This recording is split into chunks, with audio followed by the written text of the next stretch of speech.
Hello everybody, this is JD. It's going to be a short video. I listen to a lot of these radio stations and TVs, and they constantly talk about the privilege to vote. It's not a right, it's a privilege. It's not a right, it's a privilege. Well, I sort of believed them a little bit, but I knew we had the right to choose the candidate of our choice, which wasn't given us the last election. And I started reading through the Constitution to see where it says I have to have a vice president to be a viable presidential candidate. It's not there. But I also found something else that's interesting. Let me read it to you out of the Constitution. Amendment XV or 15. The right of a citizen of the United States to vote shall not be denied or abridged by the United States or by any state on account of race, color, or previous condition of servitude. Did it say the privilege, or did it say the right of a citizen of the United States to vote? That's the first time I found it is not a privilege. It is a right.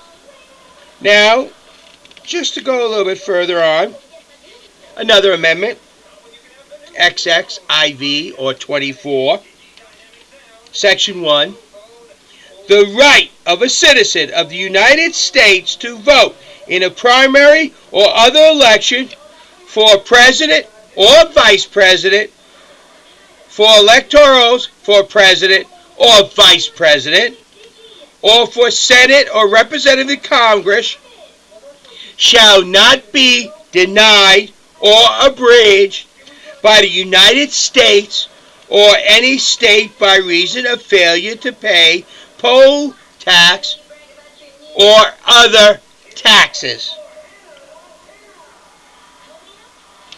Again, it's talking about voting, and it doesn't say it's a privilege. It's your right. So all the stuff these people are telling you that you don't have the right to vote, it's a privilege. They're wrong. You have the right to vote, and you have the right to vote for the candidate of your choice.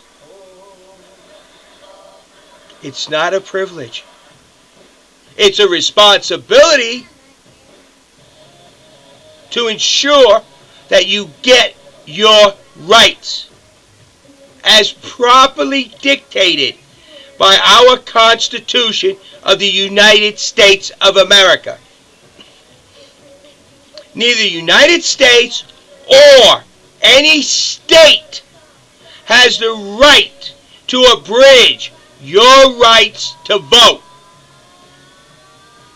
So these states that don't have write-ins, they are breaking the law in accordance to the Constitution.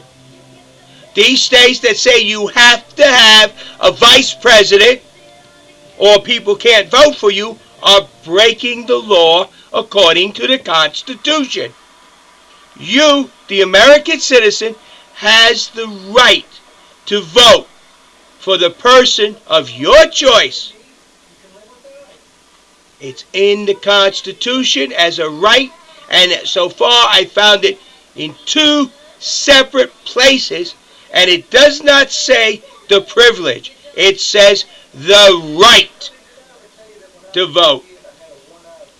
And nowhere have I found it said that a presidential candidate, to be a viable candidate, has to have already selected his electoral delegates prior to the election and has to have a vice president.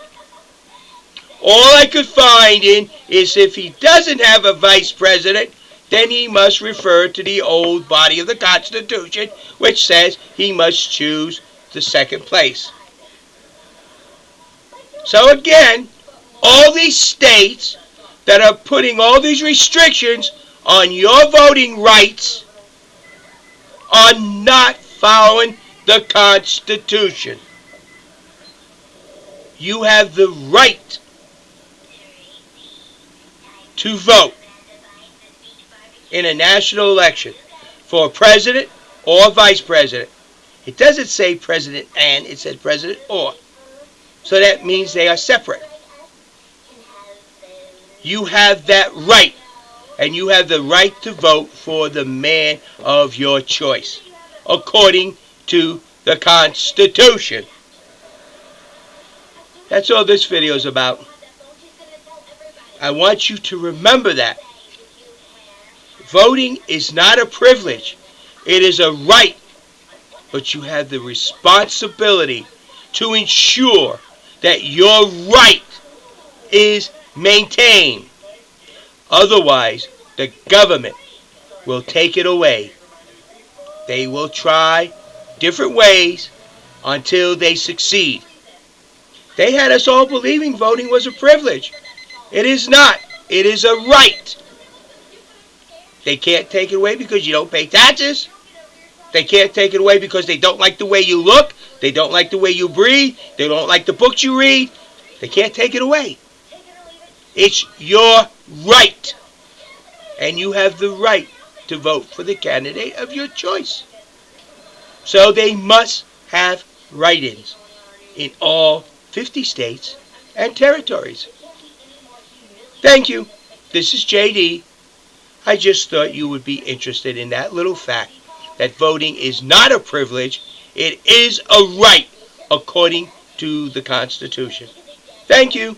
Have a nice night. This is JD.